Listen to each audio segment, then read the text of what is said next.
ते माझाठलं. मग त्यांनी आता वाढदिवस साजरी करायची पद्धत आणली. घरी नाही करते, त्याला बाप नाही ना. मग आता त्याने हायवेला वाढदिवस साजरी करायची, धाब्यापुढं केक ठेवायचा, त्या केकवर सामुदायिक मुतायचं सगळ्यांनी एकत्र. मग तो केक आणि मूत एकत्र करायचा आणि एकमेकाच्या तोंडात घालायचा, हॅपी बर्थडे टू यू. लहान आले पोरं, खरंय का खोटंय? जोरात बोला, खरंय का खोटंय? आणि मग दारू प्यायलो एकमेकाला बापाच्या नावा नाका मारायचा, ए रत्या, ए भिक्या. का आला सुधरतील? लहान आले पोरं बैठे बैठे सावधान. आणि जोरात बोला, आपल्या घरात पप्पाचं मम्मीचं भांडण झालं, सगळ्यात जास्त स्पीड मध्ये कोण बोलती? मम्मी. करेक्ट. आणि भामट्यावानी खाली मान घालून कोण ऐकतो? पप्पा. मग आपल्या घरात भामटा कोण? पप्पा. आणि घरातला हेडमास्टर कोण? मम्मी. करेक्ट. पुढचा प्रश्न पोरानं जोरात बोला, आपल्या घरात सगळ्यात जास्त पप्पा कोणला घाबरत्या? मम्मीला. करेक्ट. 4 गुरुवारचा प्रसाद या.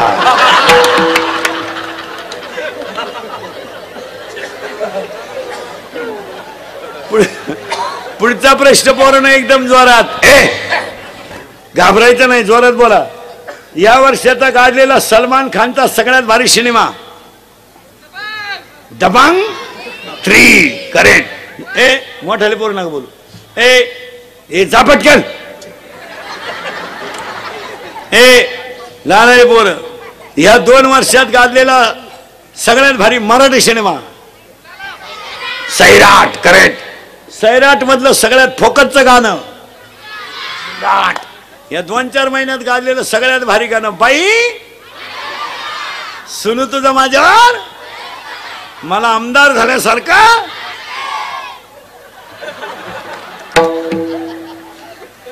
पुढचा प्रश्न मोठ्याल्या पोरांनी बोलायचं नाही. पुढचा प्रश्न पोरांनो, 8वीच्या पोराला मोबाईल आहे, बरोबर आहे का? त्याला गरज आहे का मोबाईलची? त्याचा बाप नालायक आहे का पोरगा? बाप.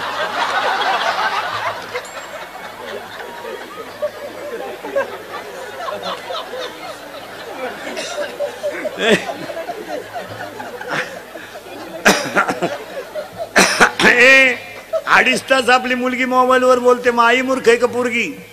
आई. करेक्ट. मग आपल्या घरात 2च माणसं हलकटे, जोरात सांगा, आई आणि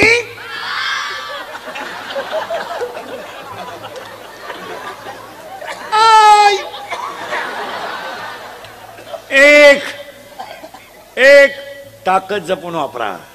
2 भांडणापासून दूर राहा. आणि 3 हा खरा फेस्टिवल आहे. मी सांगतो, हा याच्यासाठी तर त्या बिचाऱ्या राजाराम भाऊची धडपड आहे. आणि 3 खिशातला पैसा जपून वापरा, कशातही पैसे घालू नका. आता सगळ्या लोकांनी 2020ला फेस्टिवलला संकल्प करा. लग्नांमधले सत्काराचे फेटे बंद करा आणि गरिबाच्या 2 10वीच्या मुलींची फी भरा.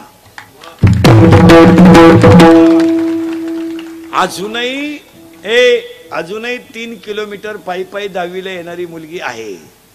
अजून दुसऱ्याच्या घरी भांडे घासून शिकणाऱ्या मुली आहेत. आमच्या गरीबाचा मुलगा मिलिटरी सिलेक्ट झाला, बिचाऱ्याची छाती भरली, उंची भरली, वय भरलं, सगळं तंतोतंत झालं. पण तो सिलेक्शनवरून आल्यावर आईच्या कुशीत घसघसून रडला, आई मला 3 महिन्याचं ट्रेनिंग आहे. आईनं गळ्यातल्या वस्तूला हात लावला आणि कानातलं सांगितलं, एवढंच मी मोडू शकते. अशा पोरांना लग्नांमध्ये सत्कार बंद करा आणि त्यांना 2-4 हजाराची मदत करा. त्यांच्या गालावरचं हसू तुम्हाला पांडुरंग भेटवेल. एक मुलगा महाराष्ट्र केसरी झाला, त्याला मदत करा. महिला मंडळ तुमच्या घरी महिला मंडळ तुमच्या घरी कोणताही मोठा कार्यक्रम असला ना, श्रीमंताच्या बायकांना कधी ते जेवायला बोलवायचं नाही. ते दरिद्री बोलून काय उपयोग नाही त्याचा. मी भात खात नाही, वांग तू येऊच नको, खाऊ नको. त्याच्यापेक्षा भांडे घासणाऱ्या बाईला बांधूनही द्या, तिच्या पोरांनी खाल्लं तर त्यांच्या गालावरचा हसू तुम्हाला देव भेटवेल. आपल्या घरात महिला मंडळ मुलीला 4-5 ड्रेस आहेत. भांडे घासणाऱ्याची मुलगी मेडिकलला पहिली आली, म्हणजे 12वीला, तिचा मेडिकलला नंबर लागला. आपल्या मुलीचा कपाटातला एक ड्रेस तिला देऊन टाका, तिच्या गालावरचा हसू तुम्हाला देव भेटवेल. आता सगळ्या लोकांनी हे करायला शिका. ही काळाची खरंच आहे. 10वीला 80% पाळणारी मुलगी फक्त परिस्थिती नाही म्हणून 8ला जाते. तिची बुद्धी 8ची नाहीये, ती सायन्सची बुद्धी आहे. पण कॅपॅसिटी नाही, परिस्थिती नाही आणि योग्य मार्गदर्शन नाही. आता सगळ्यांनी लग्नपत्रिका छापायचं बंद करा. सगळ्यांकडे हे मोबाईल आहे. 1 मिनिटात उभ्या महाराष्ट्राला कळण तुझ्या घरी का तमाशा आहे. 450 नाव छापितो बावळा काय कशातही पैसे घालायचे. पागलपणाची लक्षण. पुरी फक्त पुरुष फेटा बांधायची. आता यांनी फेटे सुरू केली. आता तुम्ही बांधा फेटे, आम्ही घेतो 9 वार. पुरी निघाला पॅन्ट शर्ट, आम्ही घेतो गाऊन, घेतो वाढण्या नावळी तो मुंडकी. आता काय करता. येड्याचा बाजार. कशातही पैसे. चांगले बसून लोक जेवत होते, आला किडा उभ्यानं जेवायला. तू लय श्रीमंत तर तोंडानं खायचं बंद कर ना. एक लय पैसे ना हलकट नाही तर. आणि ते वरहड आला एक ताटली हातात घेत भात कान फट दिले. एकाला भातच सापडा ना, ते ताटलीच घेऊन गेली. चांगले गोल गुलाबजांबू होते. कोणच्या बापाचं काय गेलं, गुलाबजांबूच लांबकोळा केला. काय गेलं त्या बापाचं. आता गुलाबजांबू असं नाही राहिला. अरे काय तुझ्या बापाचं गेलतं का काही होता ना चांगला गोल टपा टपा म्हातारी तोंडात टाकायची. गुतला म्हातारीच्या नागपुडीत म्याला म्हातारा. काय गरज काय होती. पण बावळ्याचा बाजार. चांगली बुंदीन गुलाबजांबू सेपरेट होते. मारली झक एकत्र. राजा राणी. राजा एवढा,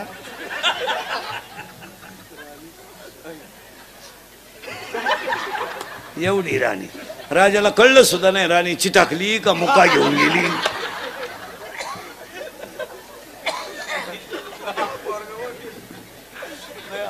थोडा दम घे, थोडा दम घे. तर त्याची पार्क कॅपॅसिटी संपली. थांब सर, मोकळा बस, थोडा मोकळा बस. दम खोंडला त्याचा. ते मोकळा होय, मोकळा होय. हा त्याला हसून हसून तो डोळे त्याचे काही झाले. मोकळा बस. काय का मी आहे ना. मिठा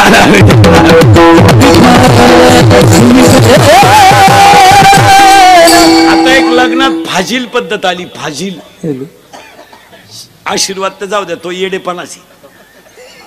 आशीर्वाद द्यायला भेव वाटत होता. लग्नातले 7 लग्न जुने आहेत. चित्रच दिसत. पुरीनो तुमच्या बापाच्या दारात आहे ना, अशी रांग लागणार आहे 2-3 वर्षात. रांग. मुलगी द्या, मुलगी द्या. फक्त तोवर तुम्ही घरात राहिल्या पाहिजे. नाही तर रांग लागायच्या अंगणात आणि तुम्ही सगळ्याच्या घाटातल्या धबधब्याखाली. काय उपयोग. फार वाट लागली. 100% मुली इंदुरीकरला शिवाय देत्या. कबा इंदुरीकर आम्हाला केसांवरून बोलतो, कपड्यावरून बोलतो. आम्ही कुणावरही प्रेम करू, कुणाचाही हात धरून जाऊ. त्याच्या काय बापाचं जातं.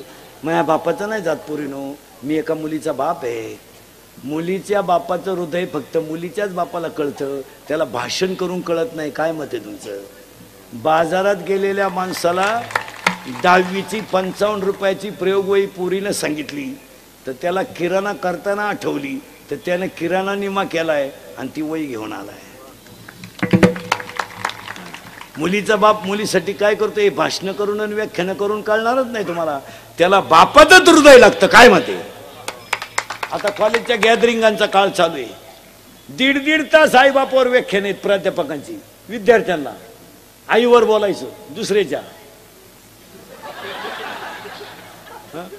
1.5 तास आईवर बोलला आणि याची आई वृद्धाश्रमात येऊ आणि यानं कॉलेजच्या 6,000 पोरांना आई समजून सांगितली. आयांवर भाषण नका करू रे. आयांवर बस खाले. बरं जा पटकन पटकन जा. आयांवर भाषण नका करू महिला मंडळ. आयांवर व्याख्यान नका करू. त्याला आईचं हृदय लागतं. तुमचं काय मत आहे. आज हे कळणार नाही.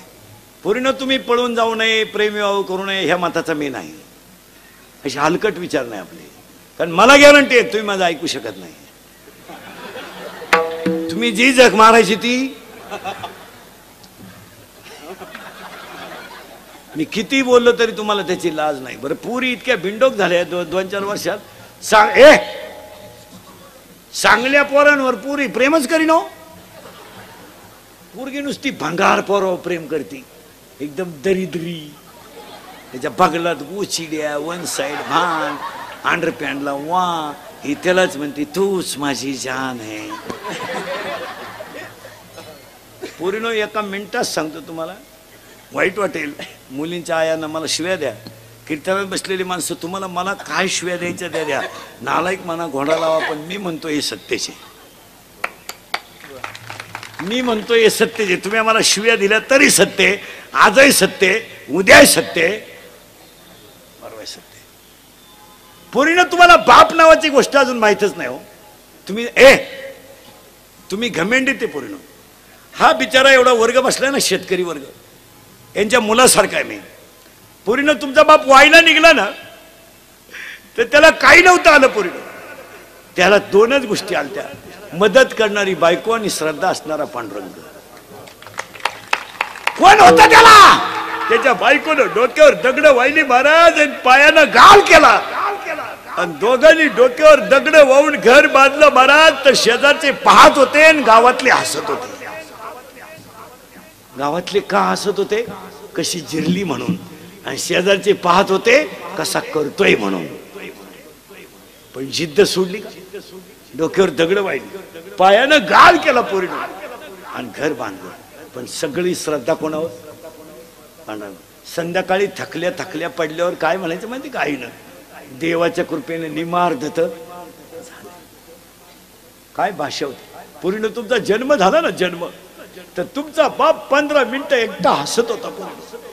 तुमचा बाप 15 मिनिटं एकटा हसत होता पोरीनो. कारण सांगू तुम्हाला, अरे त्याच्या आईने त्याला सांगितलं होतं, हे ब्रेक.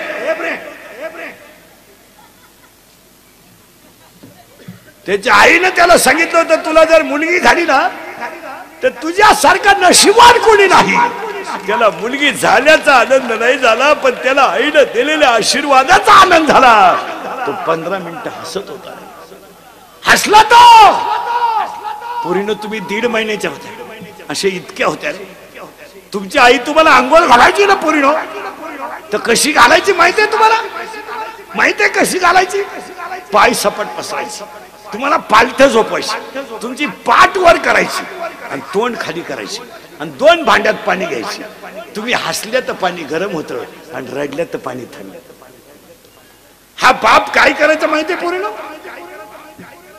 हा बायकोच्या हातातला तांब्या घ्यायचा आणि पोरीनो तुमच्या अंगावर पाणी ओतायचा ना, तर तुमची आई तुम्हाला दोन्ही हाताने चोळत होती आणि बाळा त्यातल्या फडक्यात गुंडळून झोळीत टाकत होती. तुमच्या आईनं जर तुम्हाला झोळीत टाकलं तर तुमचा बाप झोळीच्या दोऱ्या ओढीत होता, आणि ती बिचारी माऊली भाकरी करीत होती, आणि गरम गरम भाकर एका हाताने खात होता आणि एका हाताने झोळीच्या दोऱ्या ओढीत होता. कारण सांभाळायला घरात कोणी नव्हतं. आईनं म्हणायचं, बोलू नका, तिला झोपू द्या, तिला झोपू द्या, झोका द्या. तुम्ही बोलायला लागले ना पोरीनो, तर तुमचा बाप बोबडा बोलायचा, आणि तुम्ही चालायला लागल्या तर तुमचा बाप वाकून चालायचा, आणि तुम्ही रडायला लागले ना पोरीनो, तर हा पाण्यासारखा बाप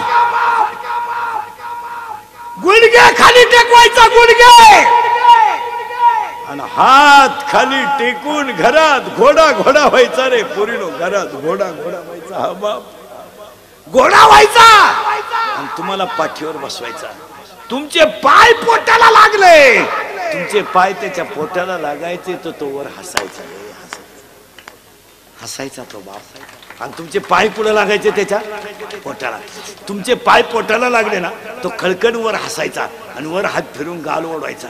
पोरीनं तुमचं 10वीचं टाइम टेबल लागलं ना, 3 मार्चला परीक्षा आहे, लागलं ना टाइम टेबल, तर तुमच्या बापानं कागदावर लिहून घेतलं, आणि ज्या दिवशी पेपर आहे ना त्या दिवशी तुम्हाला पेपरला घेऊन जायचं, आणि पेपर सुटेपर्यंत शाळेच्या गेट जवळ बसायचं, येताना घेऊन यायचं. तुम्हाला पाहुणे पाहायला आले ना, रात्रभर उशीत मुंडकं गुंतून रडला, कर्ज होईल म्हणून नाही रडला, माझी मुलगी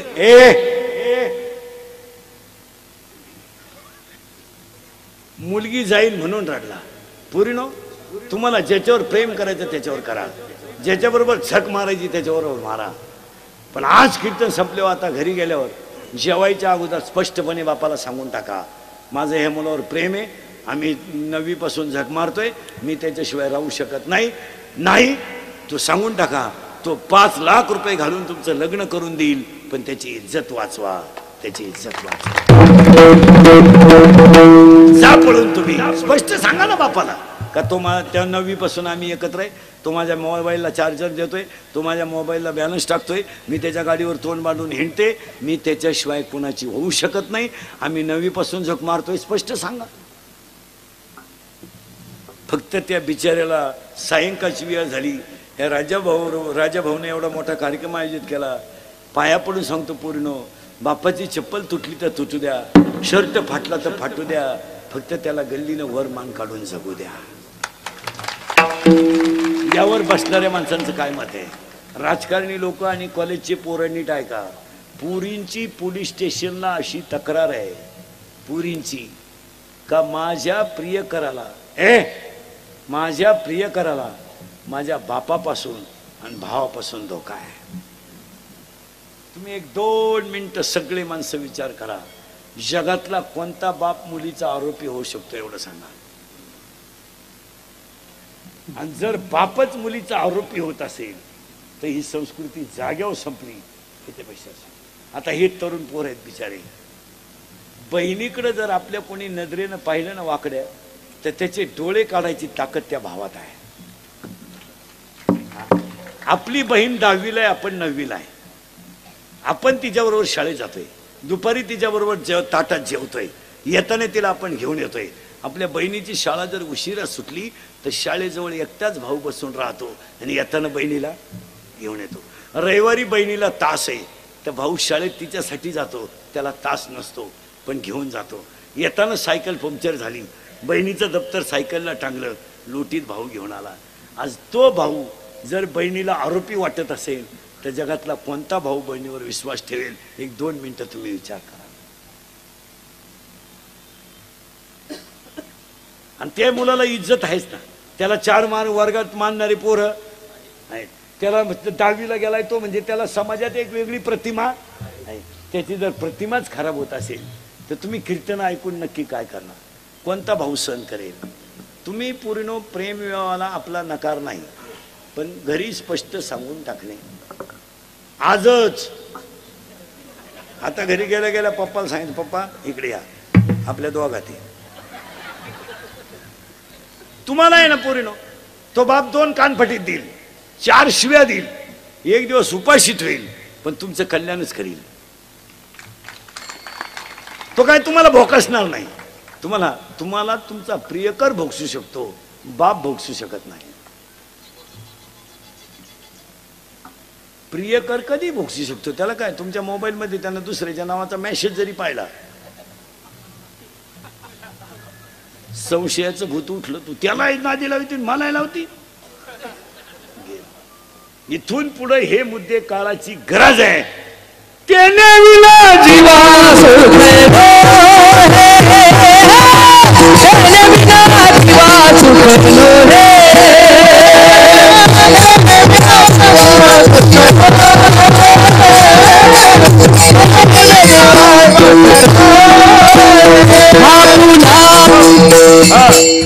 म्हणून उरुळी कांचन ग्रामीण प्रशिक्षण कार्यक्रमाचे आयोजक संयोजक ग्रामस्थ राजाराम भाऊ कांचन सगळी मंडळी गायकवाड सगळ्यांना धन्यवाद.